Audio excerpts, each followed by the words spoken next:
j'espère que vous allez très bien. Aujourd'hui, comme promis, continue ma petite série sur le pull. Et aujourd'hui, j'aborde avec vous les 3 étapes essentielles à ne surtout pas négliger si vous voulez avoir un pull sur mesure. La première étape, c'est de se servir de l'ami des tricoteuses. Alors, qui est l'ami des tricoteuses? L'ami des tricoteuses, c'est lui, ou bien encore, c'est lui. Et oui, vous l'avez reconnu, l'ami des tricoteuses, c'est l'échantillon. Alors pourquoi c'est si important de faire un échantillon? Tout simplement parce qu'un échantillon, c'est un échantillon. Échantillon, ça veut dire qu'en miniature, on va voir ce que va donner votre futur projet. Cet échantillon va nous donner énormément d'informations sur le projet final. Alors, comment réaliser cet échantillon? Donc tout simplement, sur les pelotes, sur l'étiquette, vous allez avoir une information qui va vous donner l'échantillon pour ce fil. Alors, voilà, souvent ça ressemble à ça.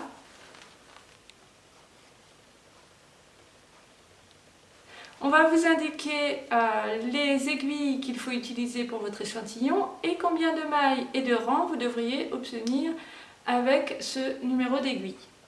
Alors bien sûr, si on vous indique 20 mailles, vous n'allez pas tricoter 20 mailles pour votre échantillon. Vous allez toujours faire en sorte d'avoir une marge. C'est-à-dire que si on vous demande pour cet échantillon 20 mailles, vous allez en tricoter par exemple 26 pour pouvoir le mesurer facilement. Donc 26, généralement, l'échantillon, on le tricote en jersey, sauf si le projet réclame un autre point. De la même manière pour les rangs, vous allez rajouter quelques rangs pour ensuite pouvoir le mesurer. Donc pour le mesurer, on se sert d'une règle et d'épingles de couturière. Vous pouvez voir tout cela sur le blog, je vous ai mis un article en référence. Voilà à quoi devrait ressembler votre échantillon. Donc vous voyez, il y a une bordure en point mousse et ensuite il y a toute cette zone en jersey qui correspond à ce qui est demandé sur l'échantillon, plus quelques mailles et plus quelques rangs. Ensuite, votre échantillon, vous allez pouvoir le mesurer 2 fois. Donc, une fois après l'avoir réalisé, vous allez prendre votre règle, vos petites épingles de couturière et faire une mesure. Ensuite, un échantillon se calcule toujours sur un échantillon lavé et sec.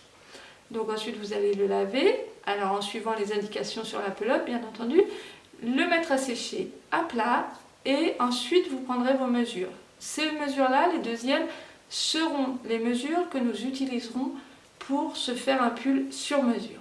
Les premières, par contre, elles sont intéressantes. Pourquoi? Parce que selon certains fils, l'échantillon peut bouger un petit peu légèrement entre un fil lavé et non lavé.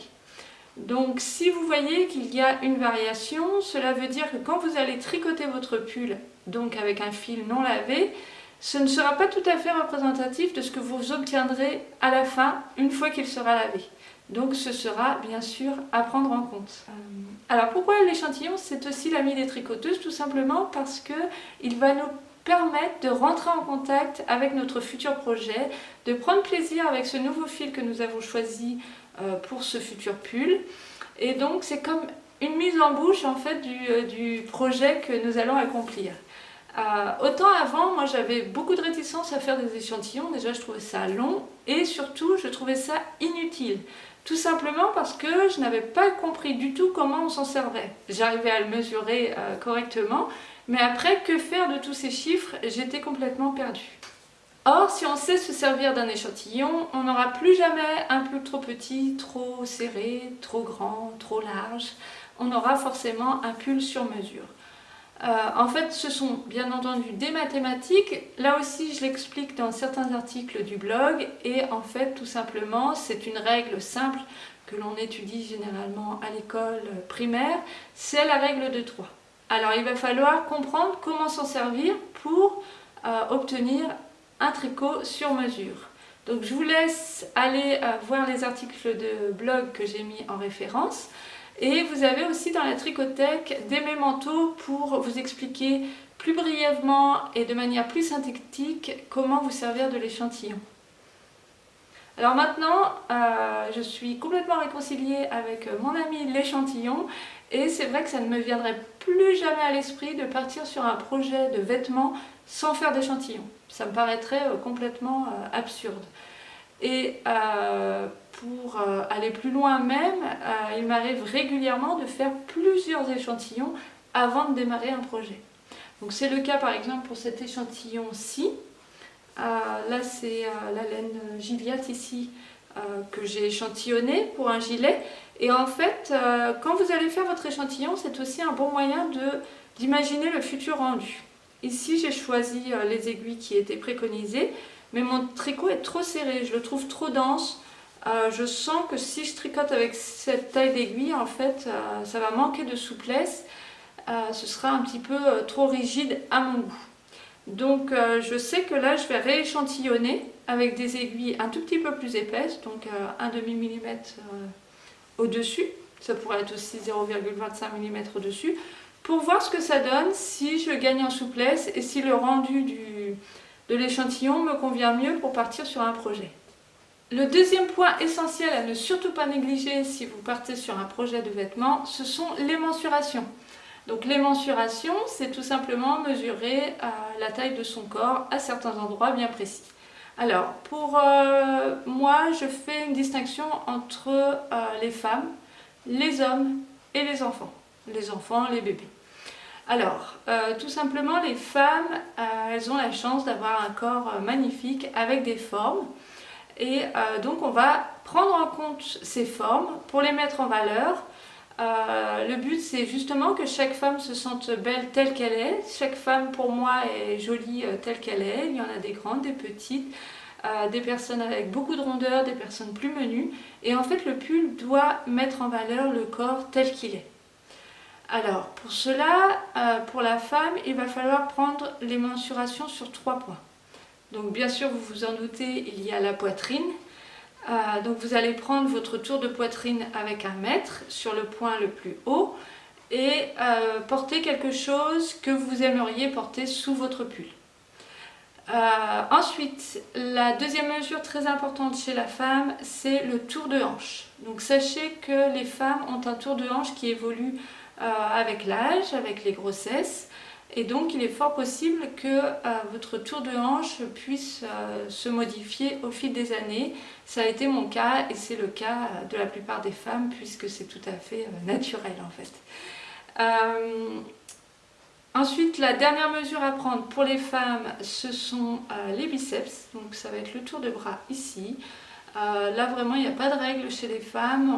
On peut avoir une très forte poitrine avec des bras très menus, ou une petite poitrine et des bras beaucoup plus forts.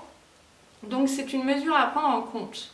De mon expérience, et vous vous en doutez je pense aussi, les standards de la mode partent du principe par exemple que le tour de poitrine et le tour de hanche chez la femme correspondent.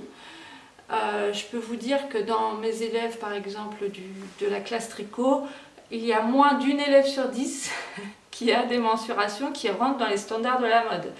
On est toutes à avoir des hanches soit plus larges, soit plus minces que la poitrine. On est toutes à avoir des bras pas toujours en correspondance avec la taille qui correspondrait à notre tour de poitrine. Et donc c'est tout à fait normal. Et à chaque fois, mes élèves, il y en a certaines qui paniquent, qui me disent « mais j'ai un corps qui ne fonctionne pas du tout comme il faudrait » parce qu'elles voient le décalage avec les standards. Et à chaque fois, je les rassure en leur disant que non, ce sont elles qui sont normales et les standards de la mode, on ne sait pas sur quoi ils se sont basés, mais certainement pas sur de vrais êtres humains, je pense. Donc ça c'est pour la femme. Donc il y a ces 3 points à prendre en compte. Et bien sûr, si vous voulez un tricot sur mesure, vous allez jouer entre l'échantillon et ses mensurations. Donc pour chaque mensuration là, que je vous ai indiqué, poitrine, hanche et biceps, vous allez vérifier le nombre de mailles qu'il vous faut pour avoir le pull tel que vous le souhaitez, à votre morphologie. Donc vous regardez dans le patron le nombre de mailles qui est indiqué. S'il y a un trop fort décalage, il va falloir jouer là-dessus. Donc changer. Et on peut très bien avoir par exemple les bras taille S, et puis la poitrine taille XL, et puis les hanches taille L. Donc il va falloir modifier et jouer là-dessus, donc avec un jeu d'augmentation, de diminution. Les femmes, étant ce qu'elles sont, c'est pour elles que ça va être le plus complexe. Pour les hommes, c'est quand même beaucoup plus simple. Il faut essentiellement se baser sur les mêmes points, mais vous verrez qu'il y a de plus grandes chances quand même qu'un homme rentre, lui, dans les standards de la mode. Il y a le fait aussi qu'un homme, si le pull n'est pas tout à fait ajusté, généralement, ça passe bien. Parce que pour la femme, en fait, on va avoir un souci au niveau de la poitrine.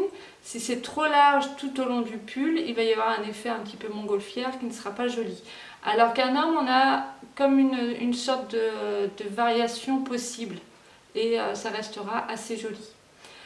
Donc la plupart des hommes rentrent dans les standards, c'est-à-dire qu'on va pouvoir choisir une taille globale pour l'ensemble du pull.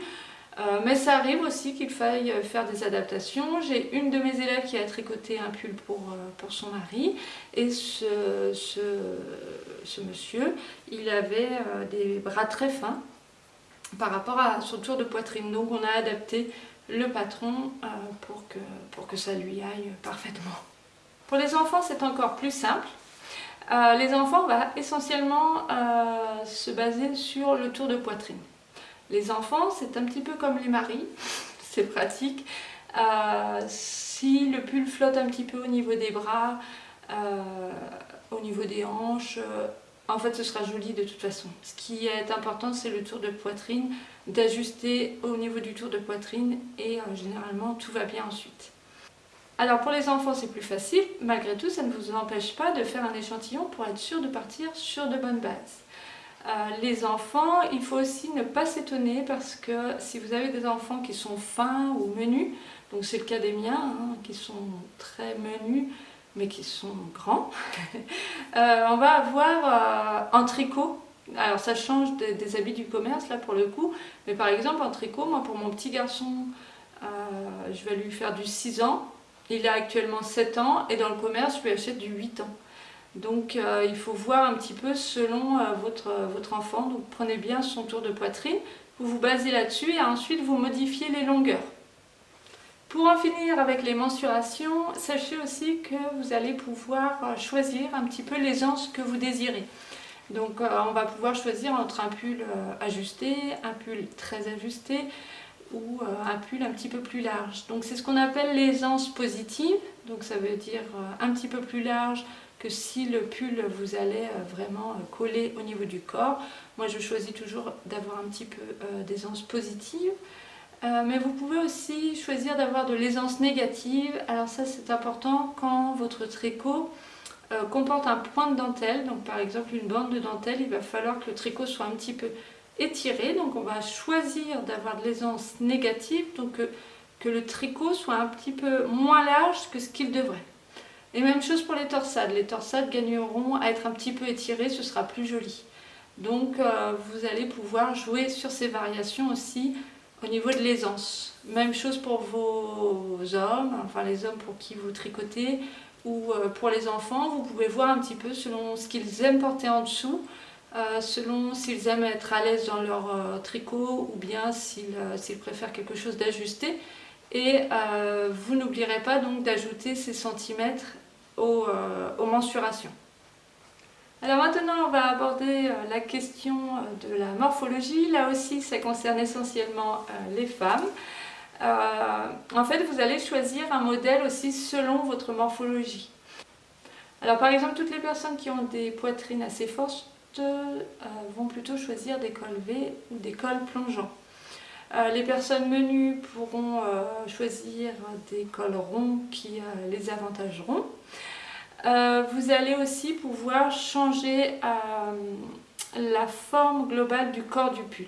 Donc par exemple, toutes les personnes qui ont une forte poitrine doivent absolument cintrer un petit peu leur pull. Alors ça peut paraître un petit peu contre nature, mais les personnes qui ont des formes plutôt importantes, donc qui ont des rondeurs, donc une forte poitrine, des hanches larges par exemple, ou une forte poitrine tout simplement, il va vraiment falloir prendre le temps de cintrer un petit peu le pull.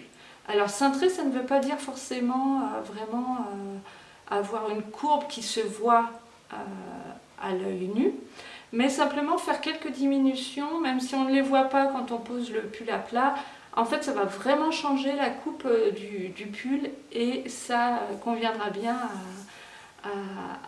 à ce corps avec des rondeurs. Les rondeurs seront mises en avant, elles seront enjolivées, alors que si on choisit de faire un pull vraiment droit, là pour le coup il va y avoir une forte masse et en fait la personne va être beaucoup moins mise en valeur. J'ai une élève d'ailleurs qui a fait un témoignage qui s'appelle Béatrice. Elle a une forte poitrine et elle avait choisi d'abord de faire le pull droit. Et ensuite, je lui ai conseillé de le reprendre et de cintrer au niveau de la taille. C'est ce qu'elle a fait et vraiment, ça lui allait beaucoup mieux. Donc voilà, et puis les personnes menues, elles pourront choisir un col rond ou un col V également. Elles gagneront à avoir un petit peu d'aisance, elles, au niveau de leur tricot. Donc elles pourront choisir de rajouter par exemple 4 cm d'aisance. Ou bien de se faire un tricot ajusté, mais à ce moment-là avec des longueurs un petit peu raccourcies. Donc ce qu'on appelle un petit peu les pulls crop top par exemple. C'est très joli sur une personne menue. Et les manches, pareil, les manches 3/4 leur iront très bien. Donc voilà, il y a des règles de morphologie à respecter si on veut être sûr que ce pull ira parfaitement à la personne de notre choix. Et c'est en prenant en compte la morphologie féminine qu'on réussira à faire de beaux pulls pour les femmes. Alors voilà, pour récapituler, si vous voulez vous lancer dans un pull sur mesure, vous ne négligerez plus ces 3 éléments. Le premier, c'est de faire un bel échantillon, voire plusieurs. Le deuxième, c'est d'apprendre à s'en servir, bien sûr, à mesurer, mais aussi à se servir des mesures. Pour cela, je vous renvoie sur le blog et dans la tricothèque.